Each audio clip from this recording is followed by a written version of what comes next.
So what do you get when you put an American expat, a lifelong Canadian, and a whole lot of global instability into one podcast episode? This episode. This week on the Empowered and Embodied show, we get real about identity, nervous system burnout, and what it means to belong when the world feels like it's crumbling all around us. It's raw, it's grounding, and it's a little bit spicy. And honestly, it's exactly the conversation we all need to be having right now. So tune in and let's find some steadiness together.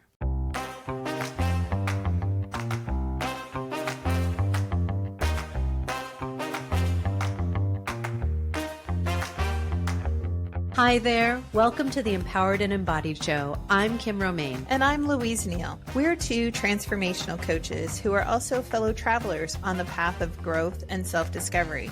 And we're inviting you along for the ride. That's right. We're right here in the trenches with you, navigating the ups and downs of life. And each week we'll be sharing our own experiences, bringing you conversations with amazing guests, and exploring insights and strategies that have helped us find more clarity, confidence, and ease in our lives. And trust us, we do not have it all figured out. We're learning and growing right alongside you. So if you're ready to rise above the chaos, doubt, and confusion that sometimes life throws our way, and step into a more empowered and embodied version of yourself, then you're in the right place. Let's get started.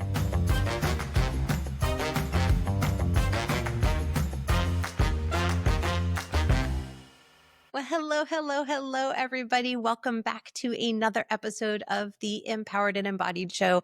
I am one of your hosts, Kim Romaine, joined as always by with my other host. That's me. I'm Louise. Hi, everyone. Louise, how are you doing today? I'm doing okay. I would have to say that the course is steady. The boat is not taking on water today. This is good. Yeah. I think so. Yeah. I feel like that's such a loaded question these days. Sure it is. I don't know about you, but when I meet somebody new and I'm like, so how are you doing? And like they pause. I don't think they know how to answer. I don't think those of us who know each other know how to answer. Well, a real answer, because, there's those artificial, like, yeah, I'm fine. But even in that word fine, you can start to hear people aren't particularly fine these days. Yeah. So we're both in Canada, but I'm not a Canadian. I'm an honorary, temporary Canadian. I'd like it to be permanent, so let's put a good word in with Mark and see if Mr. Carney can speak that up. Trying hard. I know. Trying hard. But yeah, so we both live on this side of the border. Mm-hmm. And yet at least I know most of my clients are on the other side of the border where my family and friends are, like most of my family and friends are. Mm-hmm. And I think a lot of your clients are on that side of the border too. I have a good portion of clientele that is south.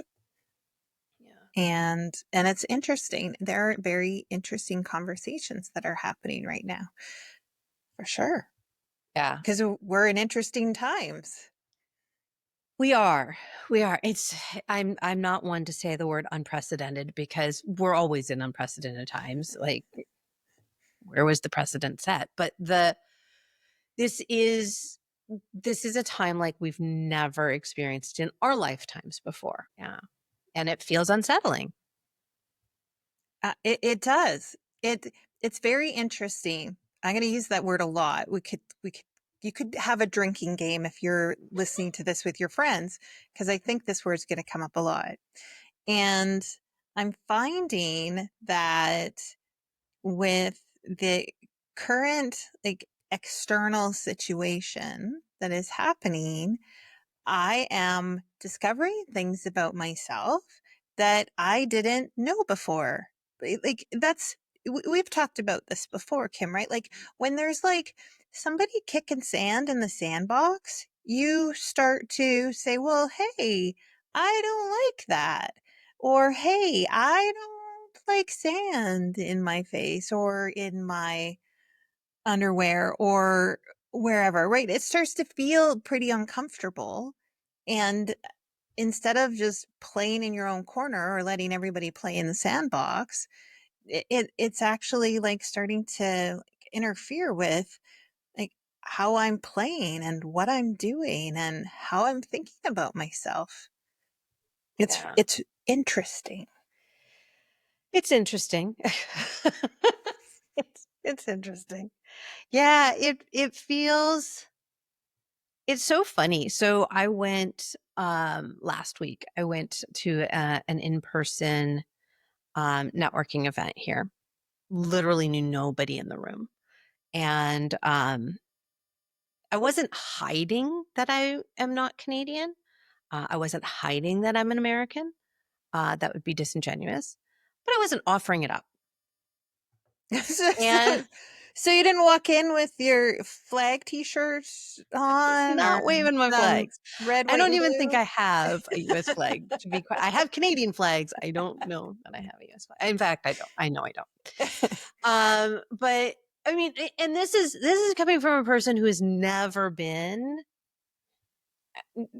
not only not in tune with, but like anti-nationalism. Like it is something that has rubbed me the wrong way my entire life.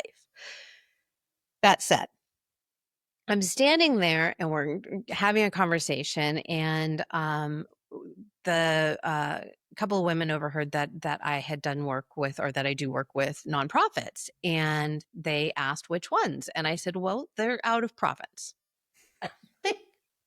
Way out of province, but they're out of province. And they said, "Oh, great. Well, was it on Ontario? Because we know a lot of nonprofits there." And I said, "No, in Chicago." And they're like, "Oh, we don't know nonprofits in Chicago, so we likely don't know those." I said, "Yeah, probably not." And then it turned to very quickly, like I could see everybody holding their breath for a second. Okay, we have a maybe American in our midst. And what do we do? How do we ask the next question? And I could feel it. And it made me feel sad.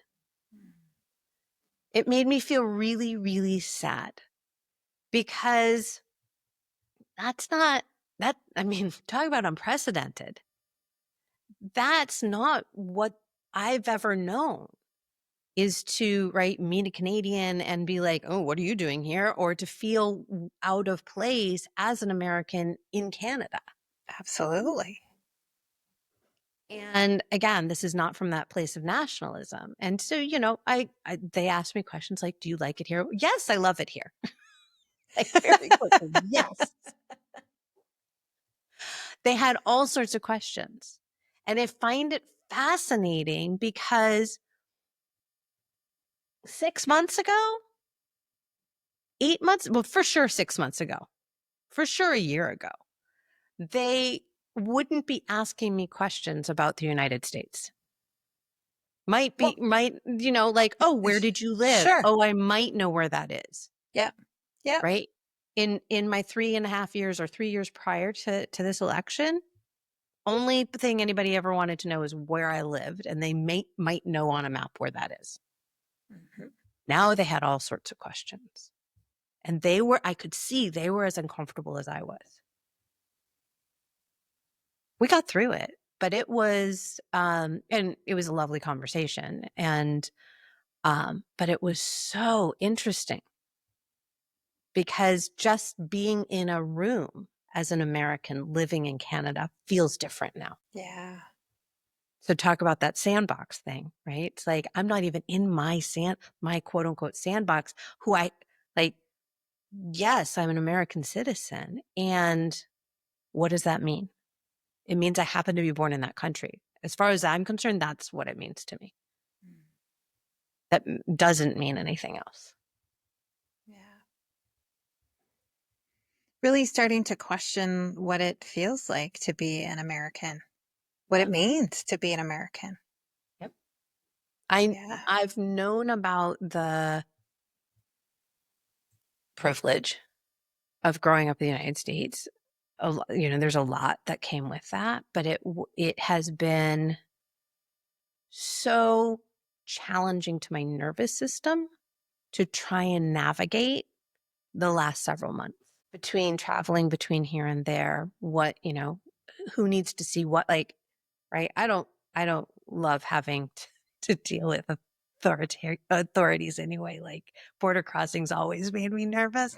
And now it's really uncomfortable. And like, seriously, my nervous system is completely janky anytime I would need to go back and forth. Mm-hmm. And you haven't been back into the States.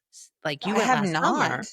Yeah. Yeah, yeah. No, I have not. And I have, in fact, changed a lot of my plans that I had for this coming summer and into the fall and even next winter. And it's changed my business model a little bit as to like what conferences am I going to or where am I speaking and those kinds of things. It's not in the US, it's in different places. And I still support a lot of my clients who are like amazing, wonderful people and who are struggling a lot right now with the things that are going on.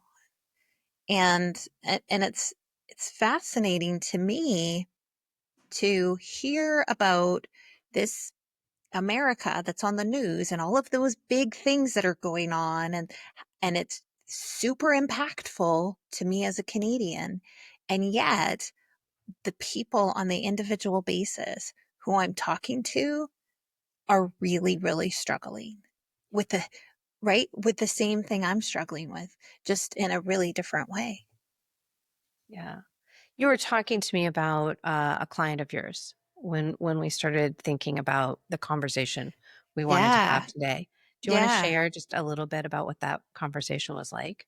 Well, it was interesting, and I wanted to talk to you a little bit about it because I feel very differently about the situation that's going on. I feel very differently about maybe my country, maybe not. I don't know. I feel differently about my country now than I I feel did differently about your country now too.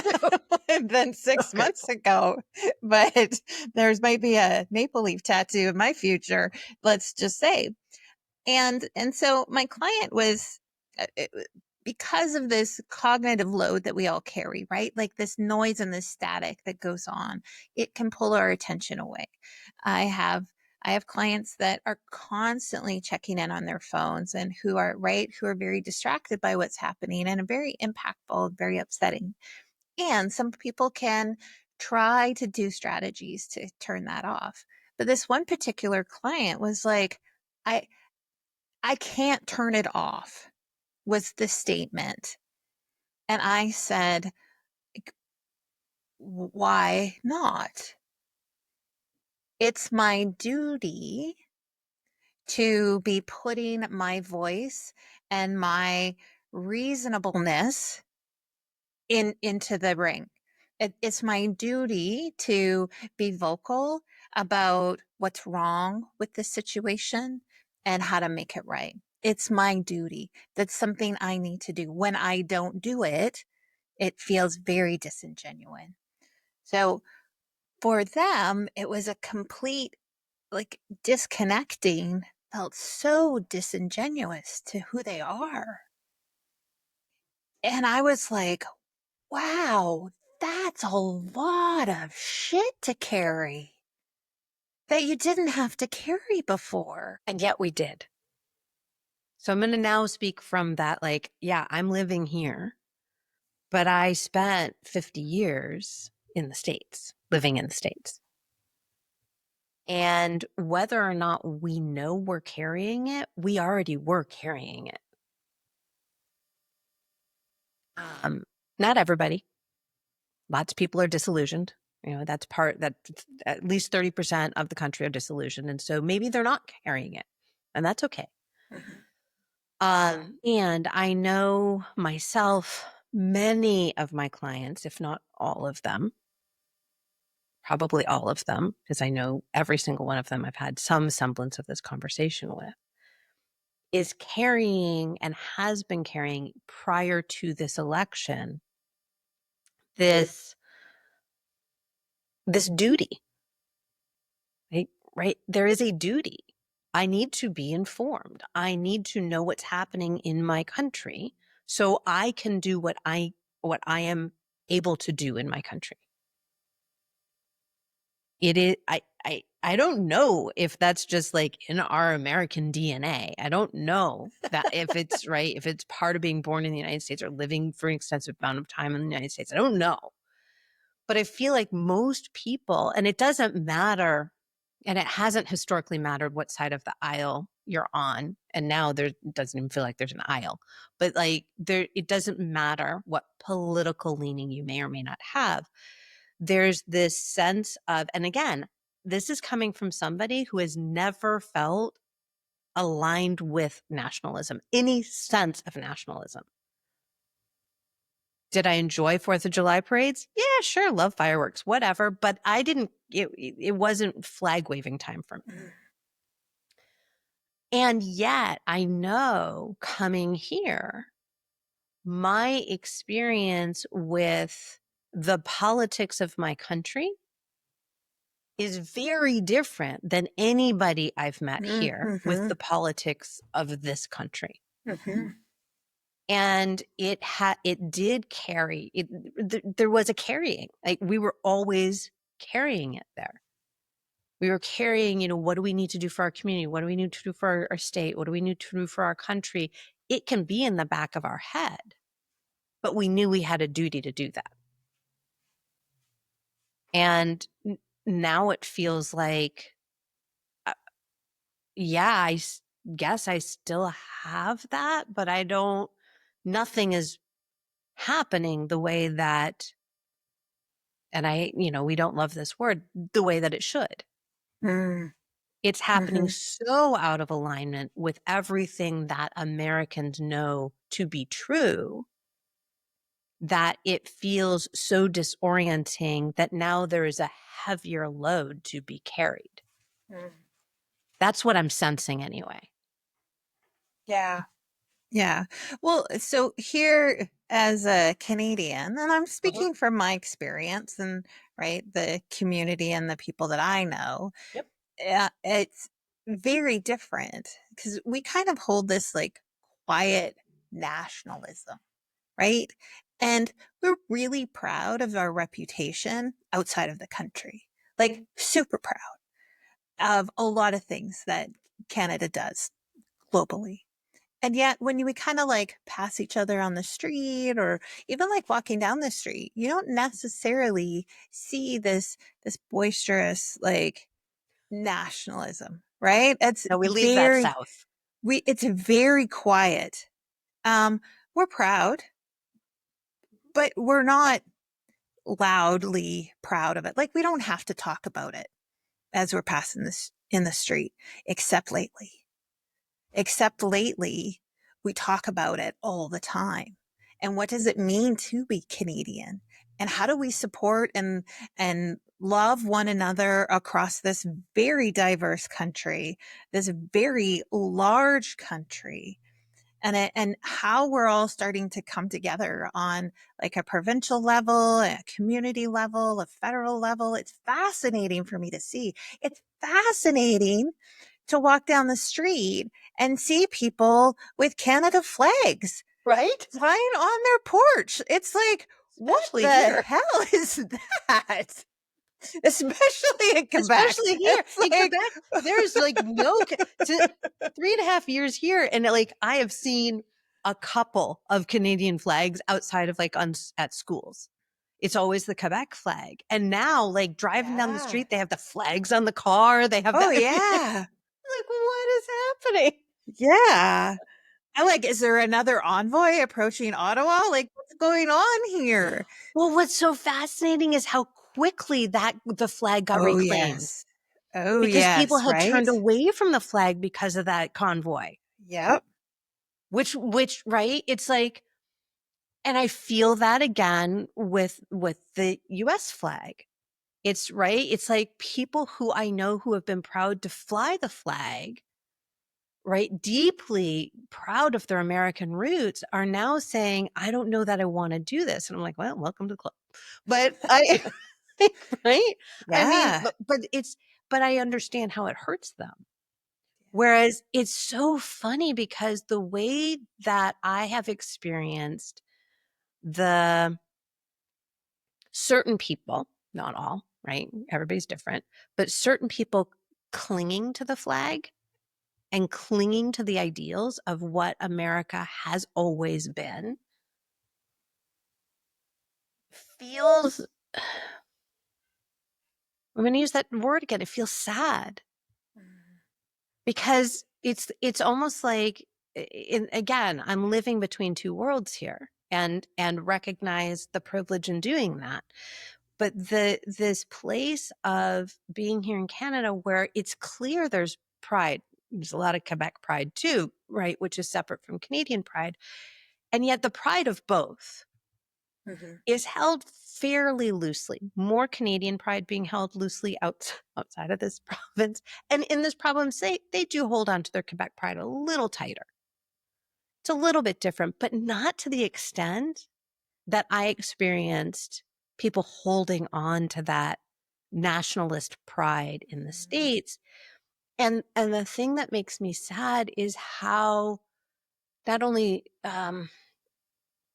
fearful and disillusioned and discouraged people are, but how this thing that they held in such high esteem is no longer what they expected it to be, and in many ways need it to be. And this is right. The way that I'm talking about this stuff is not diving into the many, many, many problems, and which is what has caused me to not ever feel comfortable in nationalism. Because to me, yes, you can absolutely pull together and band together, but then like pull together and band together, you can't do that in an isolationist way. And there was too much of that in an oppressive way for me to ever feel comfortable with the nationalism. But the sadness that I see there, the emptiness that I feel there from people that I care deeply about and who care deeply about that country, it's affecting them on a level that, like, I see them shutting down. And I don't know if that's what you've experienced with some of your clients, is that, like you were saying, I can't, right? I can't do what I need to do because I'm, Yeah. yeah, Yeah. that's shutting Well, down. yeah, and very much like when the difference I feel. Well, I'm not even going to say it's different. I'm going to say that we're feeling wobbly right now, regardless of what side of the border that you come from. And that wobbliness like turns up in different ways for different people, right? And so very much like people I'm talking to are extremely concerned about their health care, about their finances, about their job, about their families, about their loved ones, like deeply, deeply across all kinds of things. This doesn't just say like this isn't hitting just your pocketbook, right? Like this goes deeper than that. And folks don't know how to get back on solid ground or where to even take the next step because they can barely stand up. It's so wobbly, right? And on this side of the border with my Canadian clients, it feels pretty wobbly as well. Say like who are we? And what's going to happen with all of these economic changes, and can we ride out another recession or an almost recession, or right interest rates and inflation, all of these things that are impacting us. And yet I feel somehow we're able, these Canadians that I have, we're able to come together in a way that helps support us. And it's kind of like, yeah, you can't kick sand at us. Like, no way. And I'm feeling that nationalism is kind of the glue that is starting to put people back to say, like, you know what, we can do hard things. It's just like what happens here in Canada during a snowstorm. You know this, or an ice storm, or pick Or your a weather Stanley Cup. event. Or right, you get through, you have this like horrible thing coming and you're like, I don't know if I can get through it, but all of a sudden it's like I can't believe how much snow we're getting, and I can't believe we're out of power, and I can't believe, and all of these things happen. And that you get to the other side of it, and everybody, like, right, the sun comes out and the weather passes, the storm is gone, and we open our doors and you go to your neighbor, like, can you believe what we just, can you believe that? And all of a sudden we have this sense of like a little bit of euphoria, like this little bit of like, we just went through something together that really sucked, but here we are on the other side and we feel a little like victorious, right? A little like we did a hard thing and we did it together. We might have been in our own homes, but we experienced something together. And I feel like this is a lot of that, is that this feels like, right, this external force that we have very little control over has stormed into our neighborhoods and is rattling our windows and trying to really, really shake us to the core. And we are coming together to say we can weather this storm together. We can find a way through this together. And when we put the right people in power, they are also going to help us, right, figure out what that looks like. And I feel like that's really what's going on. And the Canadian flag just seems to be a little bit of that glue to say, hey, like, see me, I see you, and we're here in this together, and we will figure it out. But that's the sense that I get. That's the feeling that I get, is like, we have this external threat happening, and we're just saying like, no, like, don't be stupid. That's just not going to happen. And we'll do whatever it takes to make sure that doesn't happen. Well, and watching my friends and family, very close family, my husband included, who used to feel that way, right? The flag holds us together. The flag pulls us together. This is who we are. And it's maybe the flag, it might be something else, but it's that sense of nationalism, that sense of community within your country, right? And the call is coming from inside the house. I think that's the scary part, is saying, but wait, I'm still here. I still have this thing that I love that has held us together. We are all in the same house and we are all doing this together, but we're not, because the call is coming from inside the house. And that's really disconcerting. And yet, for me, if we step outside, and I think for a lot of people, if we step outside, what is that symbol that's going to bind us together? And we find our communities locally, virtually, globally, however we find those communities and find them for ourselves in a way that we are connecting heart to heart. That is a place where we can start to weather the storm in a way that doesn't feel like we're just gritting and getting through it. Because frankly, I mean, this is a big fucking storm. It's not going to be done in 5 days. No. Yeah. It is interesting. There it goes. Everybody can take another drink. Well, I love, so true to Canadian form, it's interesting and wobbly, whereas I'm like, it's fucked up. Who's the American? But it's it is, when one of the ways that I am finding that I can kind of navigate through all of this is I'm fascinated by people's like experiences and like, what are they really going through? Like, what's their point of view?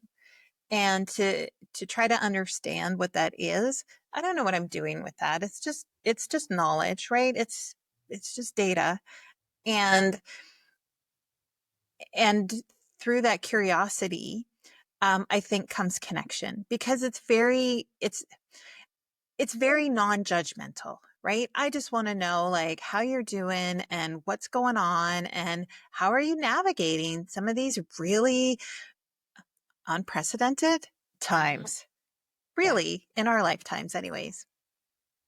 And for me, through that curiosity, I feel a little bit more grounded because I can see that there are these common threads that we're we're kind of like all struggling together, and through that comes some type of solidarity in some way. I don't know how it helps, but it helps to know that we're not alone in what's going on.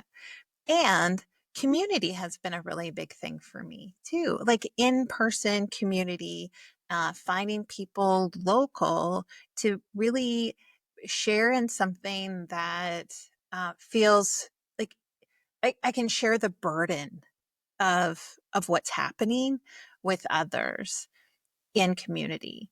And so I'm finding those two things really important to me. And I'm also one that can tune out the news. I'm very good at it. In fact, right. Um, I don't like my news served to me, right? Like I don't trust the the serving of the stories that float across my screen. Um, I go out and I seek the news I want to read so that I make sure that my viewpoints aren't Googlified and streamlined to what I'm searching for, right? So, so it's been, those have been some of the things that I've really been able to ground into through this. And um, I'm going to say, like, I'm a little bit proud right now of some of the things that the people in power are doing and the people in my community are doing and how we're all coming together. And that's a really kind of strange thing for me, because it's not so it's gone from a quiet pride to like a medium loud Mm-hmm. pride, which is pretty loud, I think, for a Canadian to shout medium loud, unless you're at a hockey game. Oh yeah. No, then it's really fine though. Yeah, it's so interesting because so that being in person at that community at that networking event last week, right? I had that discomfort. And then they were asking questions about family. Are they okay? Are they able to see you? Are you able to go back? Like, checking in questions. Beautiful. Loved it. Thank you. Felt taken care of. And then we quickly, it was like I mentioned that I lived in Chicago, raised outside of Boston and lived in Arizona for a while. So then we got to food. Like they were talking about all the food that they loved in all these different places that they traveled through in the States. And I talked about the different food that I love, both from the States and up here. And right. So it was that blending. And then we were laughing together. And then it was right. Then we went on to other topics. But it was very much what's something, right? Where's that common? Where do we have that place? So we started with nonprofit because we were all there focused on nonprofit, and it led to food. And the food is what created some joy because we could all viscerally feel that. We could all remember the delicious whatever that we had. And it was fun and exciting to kind of experiment with different ways of talking about it together. So yeah, being in community, finding that common ground. It's so interesting though, listening to you because I'm like, well, but isn't this the stuff that we're like always doing? But I think we lose track of the importance of it, Uh, right? We're not sure how it's affecting us because when I mean, I think of all the different people that I meet, and if you go in an uncomfortable situation, you try and find common ground. You try and, right? You don't always beeline it out of there. Um, and yet I think we're really keenly aware of when we can feel that cortisol rush, right?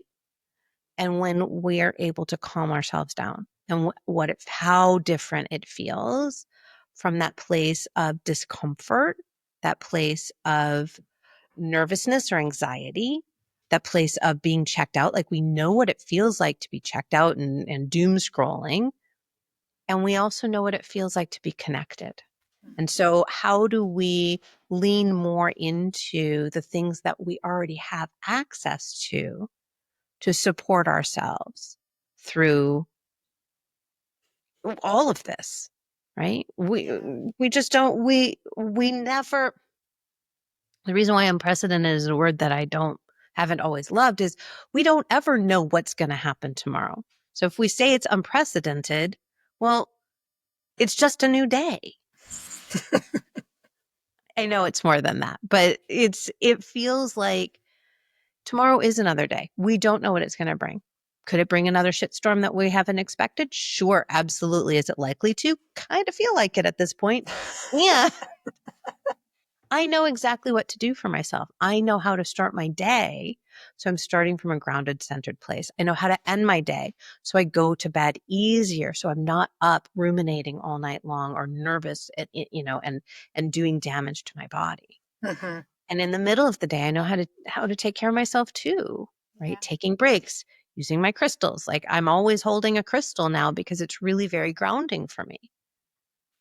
Not that I feel like this conversation would be triggering. It's just in general, I like to be grounded. I like to be present, and it brings me back to presence in my body. Mm-hmm. So, how did you help that one client that was really struggling? What was something that you supported them with? Well, it was just through that conversation, right? And the understanding of that this is something I need to do. And so, well, let's treat it like something important, just like you would treat anything else on your calendar as important. And, through practice and boundaries and resilience, it's like, ooh, I'm going to spend some time very intentionally being present in this task, which just happens to be consuming news and checking things out, commenting, right? Putting out that which needed to be said in a way and a time that felt very like, here's my thing. This is what I'm doing. And now I get to go do the next important thing. And I get to do the next important thing after that. And so that's that resilience piece that we talk about, right? It's like, how do we not get so sticky in some of those things that are happening? And this is a really sticky time. And so, how can we tap into those things that allow us to, right, move through this without avoiding it, but move through it without getting sticky or stuck in some of those things? But um, you said something that I think was fascinating, because I think this is the core of some of the troubles that we have, is that right now we are I say Canadians and Americans are seeing very much how different we actually are, right? How different our governments are, how different our cultures are, how different we are. And we always had kind of this idea of like, but we're more similar than we are different. We speak very much the same language. We look the same. We like the same things mostly, for the most part, right? We have very similar ideas. And now we're feeling like how different we are. And I think just by, right, that example that you had of your networking event, it's when we approach it with curiosity, when we approach it with questions and non-judgmental, and we can find the common ground. And then it's through that we're able to, right, take these conversations to the next level or where they need to go. And I love that, because it is a reminder that although we're different, we are the same. Like we are people, and we can find that common ground to be able to navigate some of this together. Yeah, it is. It takes me back to the conversations we've had and conversations I have all the time with my clients and within my groups, is that place of belonging. And it starts inside, right? When we feel that we belong in whatever circumstance or situation we are in, right? I was standing around with a bunch of people that I wasn't sure, like half of them were speaking French. I had no idea what they were saying. Well, I was surprised I understood a little bit more than I did, but I still, like, I wasn't eavesdropping kind of thing. So, and then the other half were speaking English, and nobody had that expectation. And that's what's held me back in the past, Mm. because I kept myself from feeling like I belong. And so I put myself into a situation, into an opportunity where I got to see that I do belong. And that even though, and I went at a time where I was like, ooh, now am I like, what's going to happen?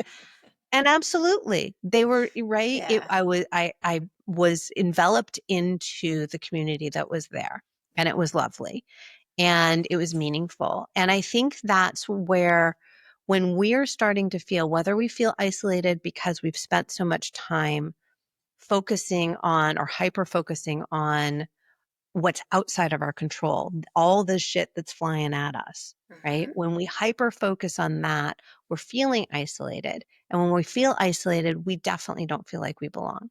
And then we feel hypersensitive to even try and cross any boundary whatsoever.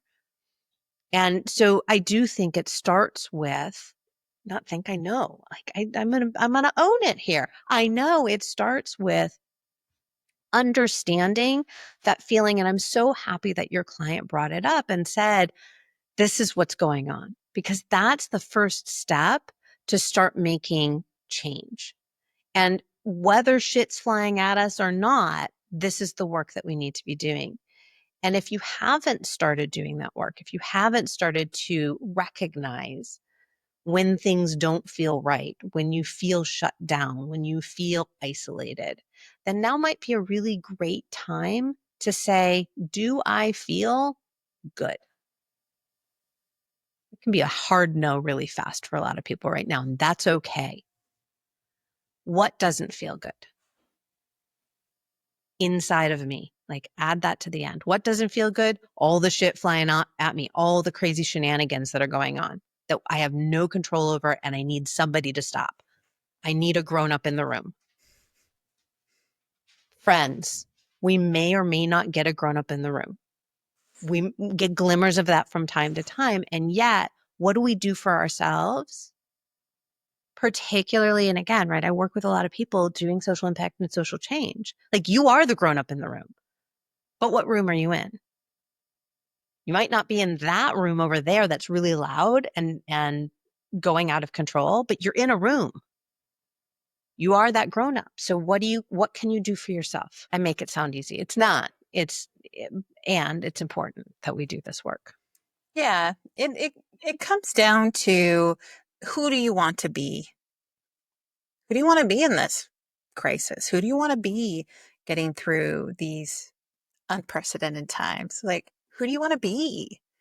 And how can you live into that a little bit more authentically, right? And then leaning into that. But you have to know who you want to be. Which is a really hard place for a lot of people, particularly when they've never been asked to be whoever might be emerging right now.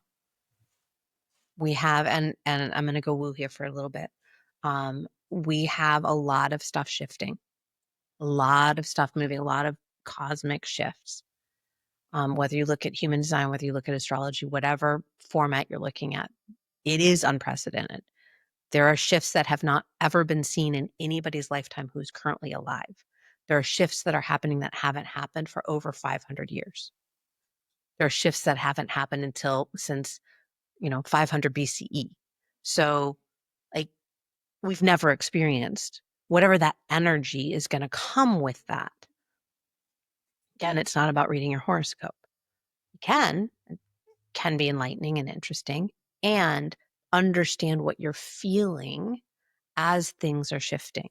Polarities are changing, and it does impact how people show up in the world. And so as these things are unfolding, allowing ourselves to get into our bodies and not shut down the wisdom in our bodies. That's right. It's the embodied, empowered and embodied show. Getting into our bodies and allowing ourselves to witness, without judgment, without attachment, witness what we're experiencing. It gives us an opportunity to stop being in reactionary mode all the time, which is the crux of dis-ease and disease, both. So I can't say enough how important it is to just start practicing, noticing what is happening in your body. And from there, if whether it's using breath or using movement, just try and see what starts to feel better, right? Put down the phone, turn off the computer, don't look at the news cycle, whatever those things are as well. And that's guided by what's happening in our bodies. Because some people are fine with it, and that's great. They have a different threshold. Well, absolutely, right? And this is really what we're talking about, is when things are impacting us in a way where we feel like we can't, right, express ourselves in the way that we could before. Like our lives are changing. So then pay attention to what that is. Louise, thanks for having this conversation today. I think it's important that we have some transparency around what we're both going through, and how we're both affected by the shit flying at us, the sand that's getting kicked in our sandboxes, because it really is global. And we talked today about the U.S. and Canada, talking to people around the globe. Everybody's impacted on some level. And every country, people from all countries around the world are being impacted. And it, like, just notice what's going on with you. Notice and be curious about what's going on with those around you. Yeah. Well, and thank you. There was part of your story I wanted to say, I'm sorry that you feel that way, as a true Canadian would say. I appreciate that. And I wouldn't let somebody take away my sorry today. I said sorry, and they said, no, we don't say sorry. I'm like, I know. In the States, we don't say sorry. In Canada, we do, and we mean it.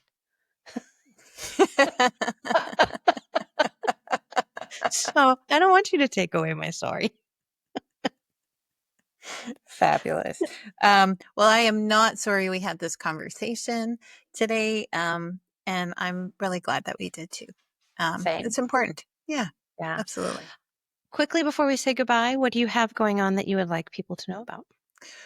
Ooh, I have my Rise and Redefine group coming up the end of April. That's this fantastic program where we talk about where menopause and careers collide and how to navigate through some of those crazy times. Talk about a shitstorm. And so, yeah, if you're interested in that, we'll make sure that there's those links in the show notes today. And how about you, Kim? What's going on? Feel like a broken record, but everything that's going on inside the Rising Visionaries is just magical. We're diving into not only embodied leadership, so really talking about how do we use the wisdom that resides in our bodies outside of, not separate from our cognitive wisdom, but in conjunction with and in integration with our cognitive wisdom, and how we can be supported by the shifts that are going on cosmically in the world. So it's mind, it's body, and it's soul. And it's really freaking magical. Come join us. Thanks, everyone, for joining us today. Bye for now. And that's all for this week's episode of the Empowered and Embodied Show. We hope today's episode has sparked something within you. Remember, we're all on this journey together. If something did resonate with you today, why not share it with a friend who might need to hear it too? You can find us everywhere you listen to podcasts. Don't forget to subscribe so you never miss an episode. And if you're feeling generous, leave a review. Your feedback not only helps others find the show, but also helps us understand what's most valuable to you. Until next time, be kind to yourself, stay curious, and remember, we're walking right alongside you. Thanks for being part of our community.